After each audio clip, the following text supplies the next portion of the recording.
ഒരുമ്പെട്ടുള്ള എന്നോട് ഞാൻ പറഞ്ഞു വിളിച്ച് ഉറക്കമല വർത്താനം പറഞ്ഞ് എനിക്ക് വിളിച്ചിരുന്നത്. എന്നാ എന്റെ വിചാരം ഇജാന്റെ ഇങ്ങനെ ഓരോ തൊള്ളിത്തൊന്ന് പറഞ്ഞ പിന്നെ അവിടെയൊക്കെ എനിക്ക് പണി വെച്ചിട്ട് പോടി അവിടുന്ന്. എന്താണ് ഈ ചങ്ങായി ഇങ്ങനെ ചൂടാവണത്? ആരോടാണാവോ? ആരോടെ ചങ്ങായി ഇങ്ങനെ ചൂടാണ്? എന്താ പ്രശ്നം? ഒന്നും പറയണ്ടെങ്ങായി, പെണ്ണുങ്ങളെ കൊണ്ട് സ്വീപ്പാ, എപ്പോ നോക്കിയാലും പ്രശ്നം. പറ്റൂലെങ്കിൽ ഡൈവേഴ്സ് ചെയ്തിട്ടാണ്ട് ഒഴിവായി കഴിച്ചു. എന്ത് വർത്താന കുട്ടിട്ട നിങ്ങൾ ഈ പറയുന്നത്? ഡൈവോഴ്സ് ചെയ്യാന്നാണ് പറയാൻ എളുപ്പം കൂട്ടേട്ടാ. പിന്നെ ഡൈവോഴ്സ് ചെയ്തിട്ട് നമ്മളെ ബാക്കി കാര്യങ്ങളൊക്കെ എങ്ങനെ നടക്കുക? എന്താ ഇതിലൊക്കെ എത്ര കാര്യം?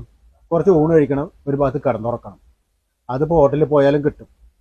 പിന്നെ ഇപ്പൊ എത്ര വേണ്ടത്? നിങ്ങൾക്ക് ഇപ്പൊ ഇങ്ങനെയൊക്കെ പറയാം. അതൊക്കെ സോൾവ് ആക്കിയതാ. പിന്നെ ഇന്നോടെ കളി ഓല കളിയൊന്നും ഞമ്മളെ കിടക്കൂല. ശരി ശരി. എന്താ കുട്ടിട്ടാ യൂസഫ് അലി ഭയങ്കര സന്തോഷത്തിലാന്ന് തോന്നുന്നു. ഹാപ്പി ആണല്ലോ, ലോട്ടറി അടിച്ചിരിക്കണോ? നല്ല സന്തോഷത്തിലാണല്ലോ. ഭയങ്കര ചെറിയ കളിയൊക്കെ. എന്താ നല്ല പ്രശ്നമൊക്കെ വരുന്നോ? അതൊക്കെ തീർന്നു വിട്ടേട്ടാ. ആക്കെ നമ്മള് ഫുള്ള് സോൾവ് ആക്കി. അതെന്തേ ഇതോളം ഒഴിവാക്കിയോ? അതൊന്നല്ല, ഞാൻ ഒന്നും കൂടി കെട്ടി. ചങ്ങായി ഇതിപ്പോ ഒന്ന് കെട്ടിട്ട് അമ്മ പ്രശ്നത്തിനല്ലേന്നു. ഇതിപ്പോ രണ്ടാമതൊന്നും കൂടി കെട്ടി കഴിഞ്ഞാൽ അതിലേറെ വലിയ പ്രശ്നമാവൂലേ? അല്ലേ കുട്ടേട്ടാ? ആ എന്ത് പ്രശ്നം മിഷ്ബായി?